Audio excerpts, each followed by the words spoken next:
न्यायकर्ताओं का ग्रंथ अध्याय 3। काना देश के राष्ट्र।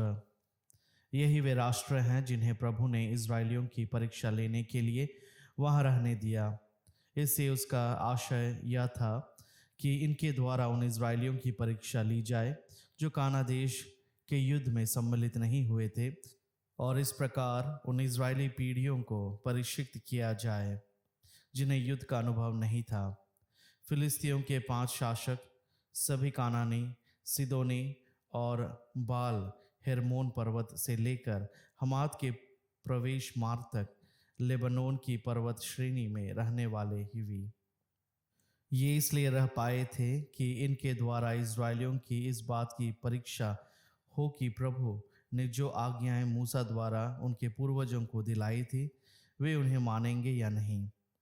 इस प्रकार इज़राइली लोग कानानी, हित्ती, अमोरी, परिजी, हिवी और यबूसी लोगों के साथ ही रहते थे।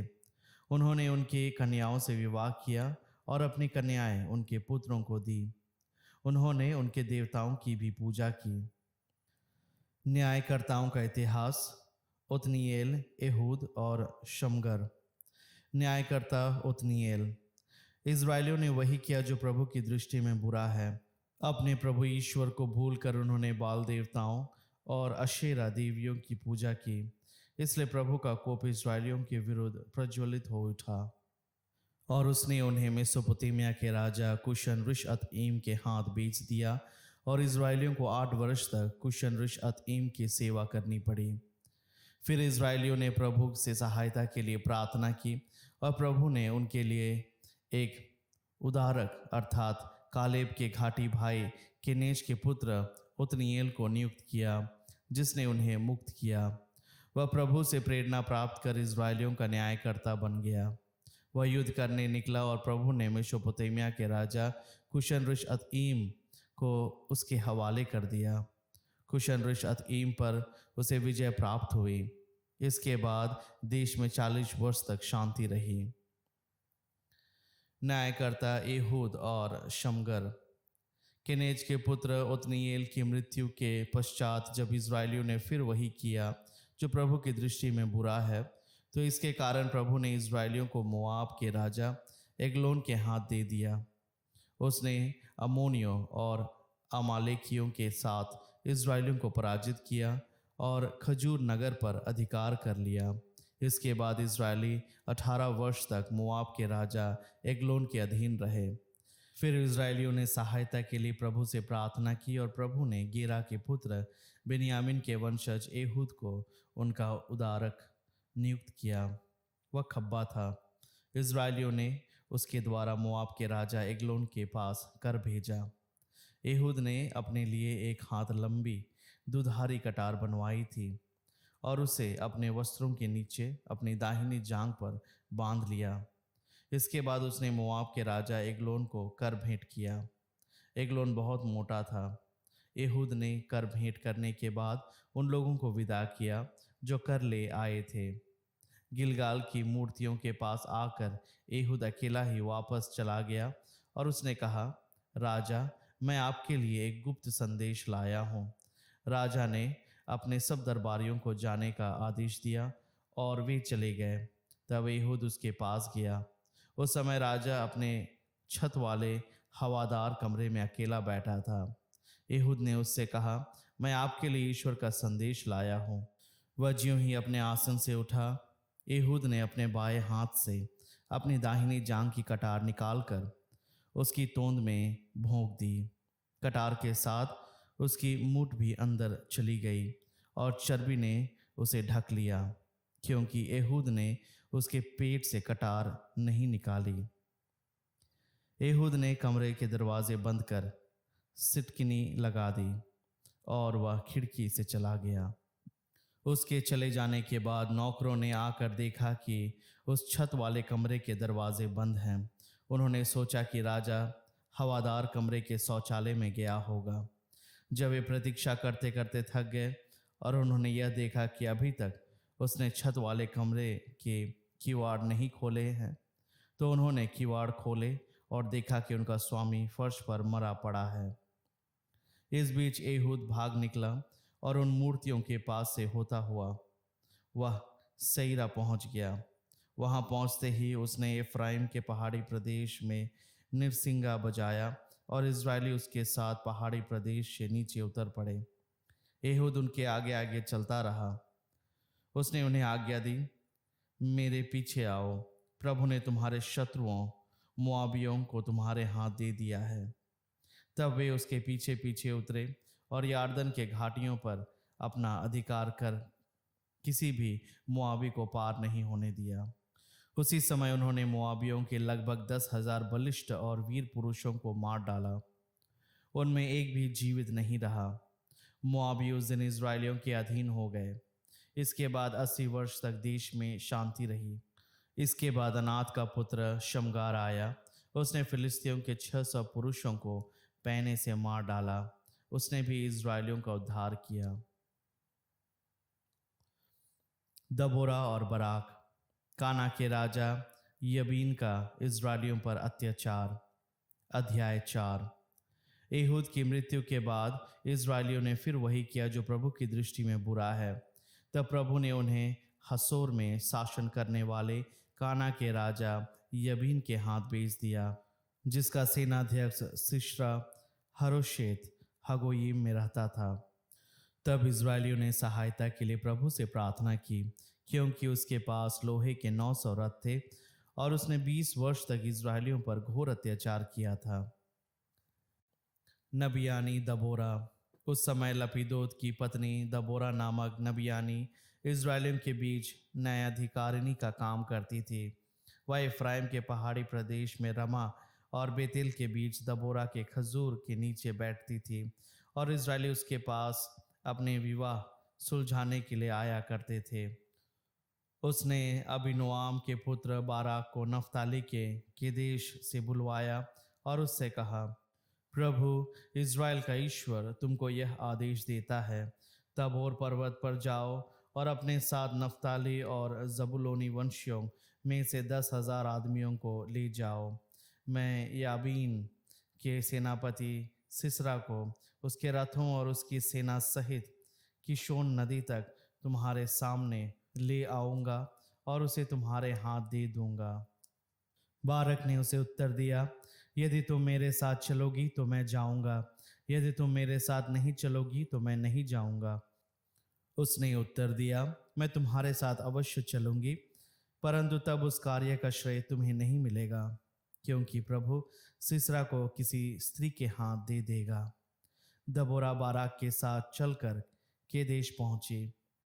तब बाराक ने जबूलून और नफ्ताली वंशियों को केदेश में बुलाया। 10,000 आदमी उसके साथ हो लिए और दबोरा भी उसके साथ गई। सिसरा पर विजय। केनी जाति के हेबेर ने मूसा के ससुर होबाब के वंशजों से अलग होकर केदेश के समीप सन्नीम के पास वाले बालूत वृक्ष के निकट अपना तंबू लगाया था। सिसरा को समाचार मिला कि अबीनोआम का पुत्र बाराक तबोर पर्वत पर आ गया है। इस पर सिसरा ने लोहे के अपने 900 रथ अपने साथ ले लिए और हरोशेत हगोयीम से लेकर किशोन नदी तक अपने अधीनस्थ सब लोगों को अपने पास बुलाया। तब दबोरा ने बाराक से कहा, उठो, आज ही वह दिन है जब प्रभु सिसरा को तुम्हारे हाथ देगा। प्रभु स्वयं तुम्हारे आगे आगे चलेगा। तब बाराक तबोर पर्वत से नीचे उतरा। 10,000 सैनिक उनके पीछे हो लिए। प्रभु ने तलवार से बाराक के सामने सिसरा, उसके सब रथों और उसकी संपूर्ण सेना को पराजित किया। सिसरा अपने रथ से उतरकर पैदल भाग चला। बाराक ने हशोरेत हगोयीम तक रथों और सेना का पीछा किया। सिसरा की सारी सेना तलवार के घाट उतार दी गई। एक भी आदमी जीवित नहीं रहा। सिसरा की मृत्यु। सिसरा पैदल भागते भागते केनी जाति के हेबेर की पत्नी याएल के डेरे पर आया। हसोर के राजा यबीन और केनी हेबेर के कुल के बीच संधि थी। याएल सिसरा से मिलने निकली और उससे बोली, महोदय, मेरे यहाँ आइए, मेरे घर आइए, डरिए नहीं। इस पर वह उसके यहाँ तंबू में चला गया और उसने उसे एक दरी से ढक दिया। तब उसने उससे कहा, थोड़ा पानी पिलाओ, मुझे प्यास लगी है। याएल ने दूध का कुप्पा खोलकर उसे पिलाया और उसे ढक दिया। सिसरा ने उससे यह भी कहा, तंबू के द्वार पर चली जाओ और यदि कोई आए और तुमसे पूछे कि कोई अंदर है, तो कहना कि कोई नहीं है। लेकिन हेबेर की पत्नी याएल हाथ में तंबू की खूंटी और हथौड़ा लेकर धीरे धीरे उसके पास गई और उस खूंटी को उसकी कनपट्टी पर रखकर ऐसे मारा कि वह धरती तक धंस गई। थकावट के मारे सिसरा गहरी नींद में पड़ा था और उसकी मृत्यु हो गई। जब सिसरा का पीछा करता हुआ बाराक वहां पहुंचा, तब याएल बाहर निकलकर उससे मिली और बोली, आइए, मैं आपको वह आदमी दिखलाती हूँ जिसे आप ढूंढ रहे हैं। वह उसके तंबू में घुसा और उसने सिसरा को मरा पाया, जिसकी कनपट्टी में खूंटी ठोकी गई थी। इज़राइलियों को उद्धार। इस प्रकार उस दिन प्रभु ने काना के राजा यबीन को इज़राइलियों के सामने पराजित कर दिया।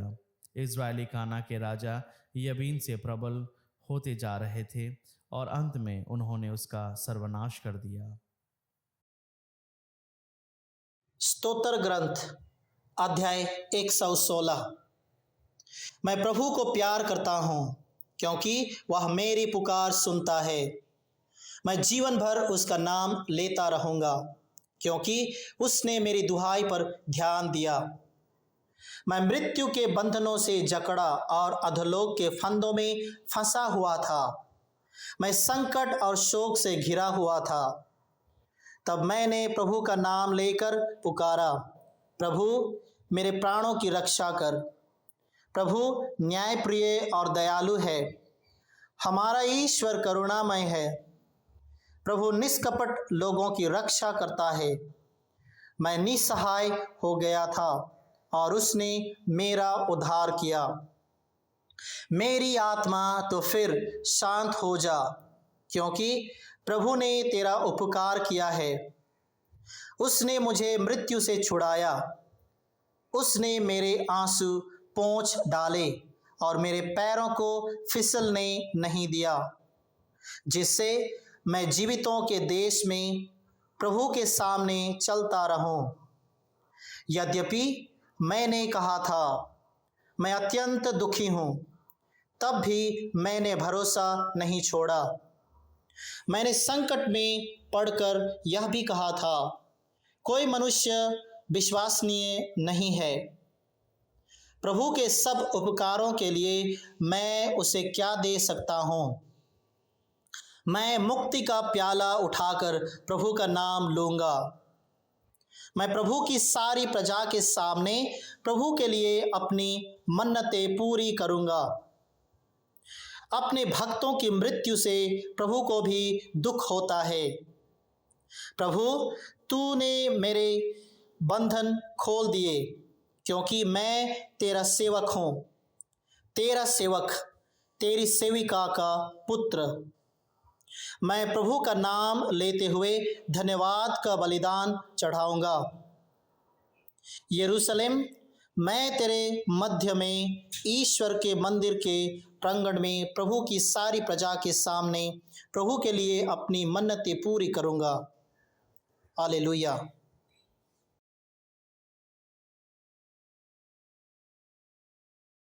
याकूब का पत्र अध्याय 1। अभिवादन। यह पत्र ईश्वर और प्रभु यीशु मसीह के सेवक याकूब की ओर से है। संसार भर में बिखरे हुए 12 वंशों को नमस्कार। विपत्तियों से लाभ। भाइयों, जब आप लोगों को अनेक प्रकार की विपत्तियों का सामना करना पड़े, तो अपने को धन्य समझिए। आप जानते हैं कि आपके विश्वास का इस प्रकार का परीक्षण धैर्य उत्पन्न करता है। धैर्य को पूर्णता तक पहुंचने दीजिए, जिससे आप लोग स्वयं पूर्ण तथा अनिंद्य बन जाएं और आप में किसी बात की कमी नहीं रहे। यदि आप लोगों में किसी में प्रज्ञा का भाव हो, तो वह ईश्वर से प्रार्थना करे और उसे प्रज्ञा मिलेगी। क्योंकि ईश्वर खुले हाथ और खुशी से सबों को देता है, किंतु उसे विश्वास के साथ और संदेह किए बिना प्रार्थना चाहिए, क्योंकि जो संदेह करता है वह समुद्र की लहरों के सदृश है, जो हवा से इधर उधर उछाली जाती है। ऐसा व्यक्ति यह ना समझे कि उसे ईश्वर की ओर से कुछ मिलेगा, क्योंकि उसका मन अस्थिर और उसका सारा आचरण अनिश्चित है। जो भाई दरिद्र है वह ईश्वर द्वारा प्रदत्त अपनी श्रेष्ठता पर गौरव करें। जो धनी है वह अपनी हीनता पर गौरव करें, क्योंकि वह घास के फूल की तरह नष्ट हो जाएगा। जब सूर्य उगता है और लू चलने लगती है तो घास मुरझाती है, फूल झड़ता है और उसकी कांति नष्ट हो जाती है। इसी तरह धनी और उसका सारा कारोबार समाप्त हो जाएगा। धन्य है वह जो विपत्ति में दृढ़ बना रहता है। परीक्षा में खरा उतारने पर उसे जीवन का वह मुकुट प्राप्त होगा जिसे प्रभु ने अपने भक्तों को देने की प्रतिज्ञा की है। प्रलोभन में पड़ा हुआ कोई भी व्यक्ति यह ना कहे कि ईश्वर मुझे प्रलोभन देता है। ईश्वर ना तो बुराई के प्रलोभन में पड़ सकता और ना किसी को प्रलोभन देता है। जो प्रलोभन में पड़ता है वह अपनी ही वासना द्वारा खींचा और बहकाया जाता है। वासना के गर्भ से पाप का जन्म होता है और पाप विकसित होकर मृत्यु को जन्म देता है। प्रिय भाइयों, आप गलती ना करें। सभी उत्तम दान और सभी पूर्ण वरदान ऊपर के हैं और नक्षत्रों के उस सृष्टिकर्ता के यहाँ से उतरते हैं, जिसमें ना तो कोई परिवर्तन है और ना परिक्रमा के कारण कोई अंधकार। उसने अपनी ही इच्छा से सत्य की शिक्षा द्वारा हमको जीवन प्रदान किया, जिससे हम एक प्रकार से उसकी सृष्टि के प्रथम फल बने। वचन के श्रोता ही नहीं बल्कि उसके पालनकर्ता भी बने। प्रिय भाइयों, आप यह अच्छी तरह समझ लें, प्रत्येक व्यक्ति सुनने के लिए तत्पर रहें, किंतु बोलने और क्रोध में देर करें, क्योंकि मनुष्य का क्रोध उस धार्मिकता में सहायक नहीं होता जिसे ईश्वर चाहता है। इसलिए आप लोग हर प्रकार की मलिनता और बुराई को दूर कर नम्रता पूर्वक ईश्वर का वह वचन ग्रहण करें जो आप में रोपा गया है और आपकी आत्माओं का उद्धार करने में सामर्थ्य है। आप लोग अपने को धोखा नहीं दे। वचन के श्रोता ही नहीं बल्कि उसके पालनकर्ता भी बने। जो व्यक्ति वचन सुनता है किंतु उसके अनुसार आचरण नहीं करता, वह उस मनुष्य के सदृश है जो दर्पण में अपना चेहरा देखता है। वह अपने को देखकर चला जाता है और उसे याद नहीं रहता कि उसका अपना स्वरूप कैसा है। किंतु जो व्यक्ति इस संहिता को, जो पूर्ण है और हमें स्वतंत्रता प्रदान करती है, ध्यान से देता है और उसका पालन करता है, वह उस श्रोता के सदृश नहीं जो तुरंत भूल जाता है, बल्कि वह कर्ता बन जाता और उस संहिता को अपने जीवन में चरितार्थ करता है। वह अपने आचरण के कारण धन्य होगा। यदि कोई अपने को धार्मिक मानता है किंतु अपनी जीभ पर नियंत्रण नहीं रखता, तो वह अपने को धोखा देता है और उसका धर्मचरण व्यर्थ है। हमारे ईश्वर और पिता की दृष्टि में शुद्ध और निर्मल धर्मचरण यह है: विपत्ति में पड़े हुए अनाथों और विधवाओं की सहायता करना और अपने को संसार के दूषण से बचाए रखना।